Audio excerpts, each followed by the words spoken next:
नमस्कार विद्यार्थी मित्रांनो, मी डॉक्टर किशोर बागडे आणि आपण बघत आहात YouTube channel medical admission guidance.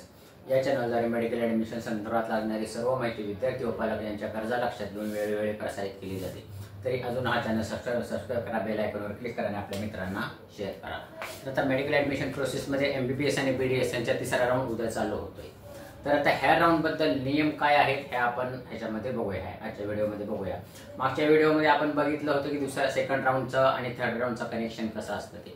तर आजचा आपला विषय आहे Maharashtra counselling round 3 rules and regulations. तर आपल्या सर्वांनाच माहिती आहे की राऊंड 2 झालेला आहे आणि आता राऊंड 1, राऊंड 2 आणि राऊंड 3 मध्ये तर बऱ्याच विद्यार्थ्यांचे फोन आलेले आहेत, बरेच विद्यार्थी येऊन गेलेले आहेत की राऊंड 3 मध्ये नवीन रजिस्ट्रेशन करायचंय। तर नवीन रजिस्ट्रेशन कोणी करायचे ते पण आपण बघणार आहोत, कोणी नाही करायचं ते पण आपण बघणार आहोत। तर बेसिक आपण राऊंड 3 मध्ये कोण कोण इझिली जाऊ शकतं ह्याचा आपण विचार करूया। राऊंड 1 मध्ये ज्यांना कॉलेज मिळालेलं आहे आणि त्यांनी ते अलॉट केलेलं आहे, राऊंड 2 मध्ये पण कॉलेज मिळालेलं आहे आणि ते अलॉट केलेले आहे, ते इझिली राऊंड 3 मध्ये जाऊ शकतात, त्यांना नवीन रजिस्ट्रेशन करण्याची गरज नाही। गोष्ट दुसरी, राऊंड 1 मध्ये तुम्हाला कॉलेज मिळालं नाही पण राऊंड 2 मध्ये तुम्हाला कॉलेज मिळालेलं आहे, तुम्ही ते जॉईन केलेलं आहे, तुम्ही राऊंड 3 मध्ये जाऊ शकता। त्यात तिसरी गोष्ट, राऊंड 1 मध्ये तुम्हाला कॉलेज मिळालेलं नाही, राऊंड 2 मध्ये पण कॉलेज मिळालेलं आहे पण तुम्ही तिथे जॉईन झालेले नाही, तर तुम्ही नवीन रजिस्ट्रेशन तुम्हाला करावं लागणार आहे। परत एकदा ऐका, राऊंड 1 मध्ये तुम्हाला कॉलेज मिळालं नाही, राऊंड 2 मध्ये तुम्हाला कॉलेज मिळालं पण चुकून कुठले ते काहीतरी झालं, वेगळंच कॉलेज मिळालं म्हणून ते कॉलेज सोडलेलं आहे, तुम्हाला नवीन रजिस्ट्रेशन करावं लागणार आहे। गोष्ट तिसरी, राऊंड 1 मध्ये तुम्ही कॉलेज मिळालेलं आहे तुम्हाला पण काही कारणास्तव तुम्ही राऊंड 2 मधले चॉईस फिलिंग केलेलं नाही, तरी तुम्हाला नवीन रजिस्ट्रेशन करण्याची गरज नाही। परत एकदा ऐका, राऊंड 1 मध्ये तुम्हाला कॉलेज मिळालेलं आहे पण काही कारणास्तव राऊंड 2 मध्ये तुम्ही चॉईस फिलिंग केलेली नाही, तर त्या विद्यार्थ्यांनी नवीन रजिस्ट्रेशन करण्याची गरज नाही। अलग लक्षात, म्हणजे नवीन रजिस्ट्रेशन कोणी करायचं हे तुमच्या लक्षात आलं। आता रजिस्ट्रेशनचं हे शेड्यूल काय आहे 1-2 मिनिटांमध्ये बघून आपण पुढे जाऊया। राऊंड 3 मध्ये ज्यांना रजिस्ट्रेशन आणि आतापर्यंत एक गोष्ट, जर समजा पहिल्यांदा रजिस्ट्रेशन केले ना नसं कुठल्या विद्यार्थ्यांनी चुकून राहिले असेल ते सुद्धा रजिस्ट्रेशन करू शकतात। तर ह्याच्यामध्ये 9 ऑक्टोबर ते 13 ऑक्टोबर रजिस्ट्रेशन करायचंय, पेमेंट करायचंय 1000 रुपये आणि डॉक्युमेंट अपलोडिंग करायचे। जेव्हा आपण पहिल्यांदा प्रोसेस केलेली आहे 2 महिन्यापूर्वी ती प्रोसेस परत करायची आहे। तर पेमेंट किती करायचे, एक स्टेट कोट्यासाठी 1000 रुपये आणि ऑल इंडिया कोट्यासाठी 5000 रुपये, सॉरी स्टेट कोट्यासाठी 1000 रुपये आणि मॅनेजमेंट कोट्यासाठी 5000 रुपये एक्स्ट्रा, असे 6000 रुपयाचं पेमेंट करायचे ज्यांना 2 करायचे त्यांनी। तर आणि 9 आणि 13 तारखेपर्यंत जे काही नवीन ऍड झालेले आहेत त्यांची आणि पहिल्या विद्यार्थ्यांची मेरिट लिस्ट 14 तारखेला लागणार आहे। एवढं लक्षात घ्या, 14 तारखेला जी मेरिट लिस्ट लागणार आहे ती पहिले विद्यार्थी त्यात असणारच आहेत आणि नवीन ऍड झालेले विद्यार्थी त्यात परत ऍड होणार आहेत, म्हणजे 15 ऑक्टोबरला नवीन मेरिट लिस्ट लागणार आहे। ह्या मेरिट लिस्ट मध्ये तुमचा SML खालीवर होऊ शकतो कारण नवीन विद्यार्थी तुमच्यात ऍड झालेले आहेत, अलग लक्षात। तर त्याचा तुमचा SML, आता SML म्हणजे काय हे तुम्हाला माहिती आहे, पाठीमागचं सगळं तुमचं तोंडपाठ झालेलं आहे, त्याच्याबद्दल काही बोलत नाही। 14 ऑक्टोबरला तुम्हाला नवीन SML येणार आहे, तुमचं मेरिट लिस्ट मध्ये नाव येणार आहे। आता ह्याच्यामध्ये नंतर 15 ऑक्टोबरला सीट मॅट्रिक्स येणार आहे। सीट मॅट्रिक्स म्हणजे काय तुम्हाला माहिती आहे, कुठल्या कॉलेजला किती विद्यार्थी, कुठल्या कॉलेजला किती जागा आहेत त्या, आणि प्रेफरन्स फिलिंग आपल्याला 15 ते 17 तारखेच्या दरम्यान कॉलेज टाकायचे। तर राऊंड 3 मधलं महत्वाचा मुद्दा प्रेफरन्स फिलिंग हे 14 ऑक्टोबर ते 17 ऑक्टोबर आहे। आता वाटलंच तर हे सगळं तुम्ही लिहून घ्या। रजिस्ट्रेशन, पेमेंट, डॉक्युमेंट अपलोडिंग 9 ते 13 ऑक्टोबर, 14 ऑक्टोबरला येणारे मेरिट लिस्ट, सीट मॅट्रिक्स येणारे 15 ऑक्टोबरला आणि प्रेफरन्स फिलिंग 15 ते 17 ऑक्टोबरला। आणि सगळ्यात महत्वाचं म्हणजे जे काही आतुरतेने वाट बघत असतात पालक विद्यार्थ्यांनी सगळेच जण, सगळा महाराष्ट्र ज्याची वाट बघत असतो, ती सिलेक्शन लिस्ट तिसरी येणार आहे 19 ऑक्टोबरला। अलग लक्षात, राऊंड 3 ची सिलेक्शन लिस्ट येणार आहे 19 ऑक्टोबरला, तुम्ही लिहून ठेवा।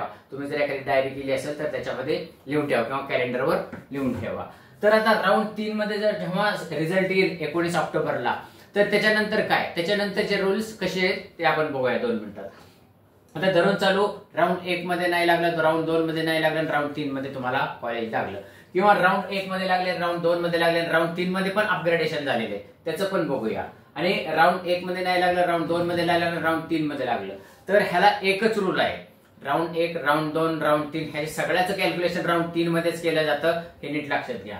तर पहिल्यांदा आपण कॉलेज अलॉटेडचं बघू। जर एखाद्या विद्यार्थ्याला राऊंड 3 मध्ये कॉलेज अलॉट झालं तर तो प्रोसेसच्या बाहेर पडतो, त्याला चौथ्या राऊंडमध्ये जाता येत नाही. अलग लक्षात.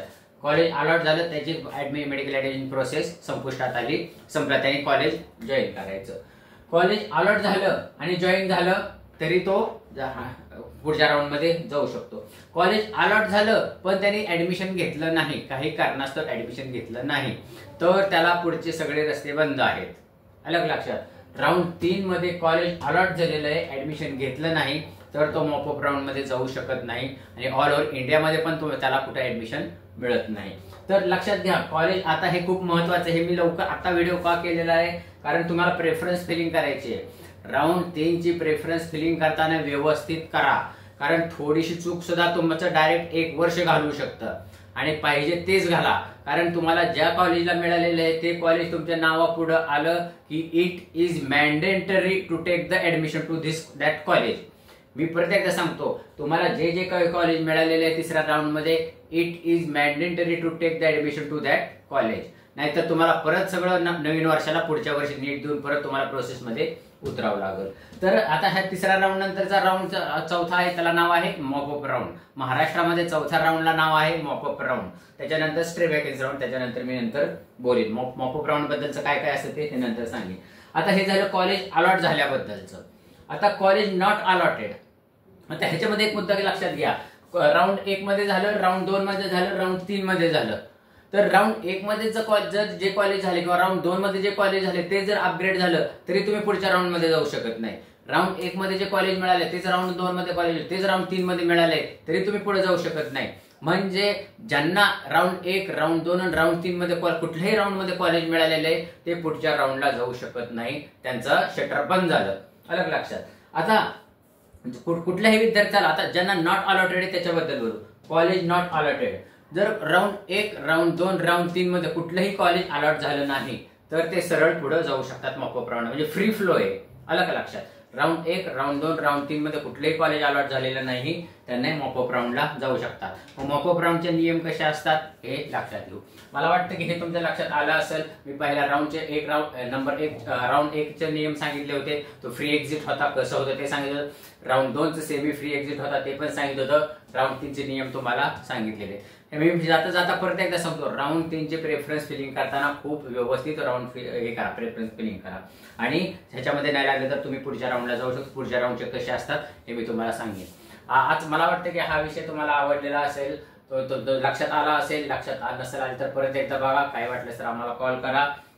एवढं बोलून आजचा विषय थांबवतो. या वाशात माहितीपूर्ण व्हिडिओसाठी हा चॅनल सबस्क्राईब करा, बेल आयकॉनवर क्लिक करा आणि आपल्या मित्रांना शेअर करा, कारण हा चॅनल मेडिकल ऍडमिशन संपेपर्यंत तुमच्याबरोबर राहणार आहे आणि तुमच्या ज्या काही महत्त्वाच्या गरजा आहेत ह्या ती माहिती तुमच्यापर्यंत पोहोचणार. एवढं बोलून आजचा विषय थांबवतो. जय हिंद, जय महाराष्ट्र.